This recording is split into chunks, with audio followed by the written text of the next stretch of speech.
Maliban kina Jordan Clarkson at Jalen Green na secured na sa liga, 3 PhilAm sana ang kumakayod para gumawa ng pangalan sa NBA ngayong season. Pero sa simula ng season, heto ang kanilang masakit na sinapit. Pero bago natin pag-usapan, palike naman ang ating video bilang suporta. Meron 2 undrafted rookies sa NBA ngayon na may dugong Pinoy, si Boogie Ellis at si Jarod Lucas, pawang mga veteran college guards na maganda pinakita sa NBA Summer League. Si Boogie Ellis mga idol na pag-usapan na natin. Hanggang NBA preseason maganda nilaro para sa Sacramento to the point na pati NBA analyst na pahanga at napasabi na may future to sa liga.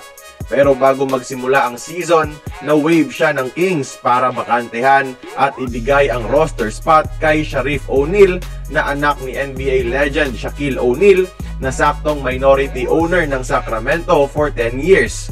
Kahit anong angulo ang tignan, biktima ng palakasan o nepotism si Boogie na pinaghirapan ang chance sa NBA.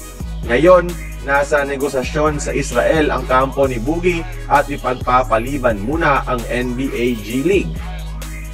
Si Jarod Lucas naman ay isang 6'4 guard galing Nevada na nagpakitang gilas sa Dallas NBA Summer League, averaging 7.5 points per game. Nitong Oktubre, binigyan siya ng Dallas ng Exhibit 10 contract pero di nakapaglaro sa preseason dahil agad naman siyang winave ng koponan a few hours after. Ang move na ito ay para lang masecure si Lucas sa NBA G League team nila dahil technically sila pa ang may hawak sa rights ng free agent PhilAm unless pirmahan ng ibang teams.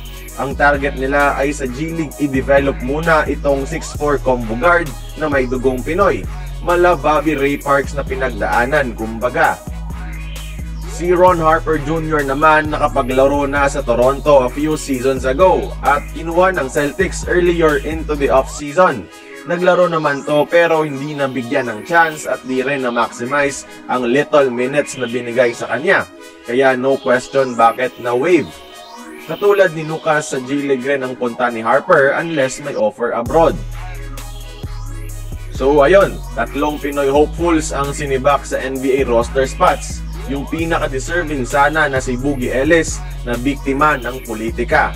Pero may chance pa rin naman sila makapaglaro ngayong season kung maganda ipapakita sa G League. Pwede pa rin sila hugutin doon lalo na kapag sa kalagitnaan na ng season kung saan may mga injury problems na ang mga koponan.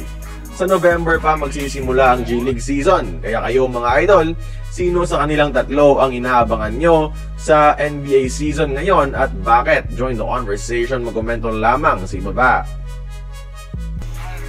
Kung nagustuhan mo ang ating video, please like, share, and subscribe. I-follow mo na rin ang ating social media platforms for more exclusive sports content.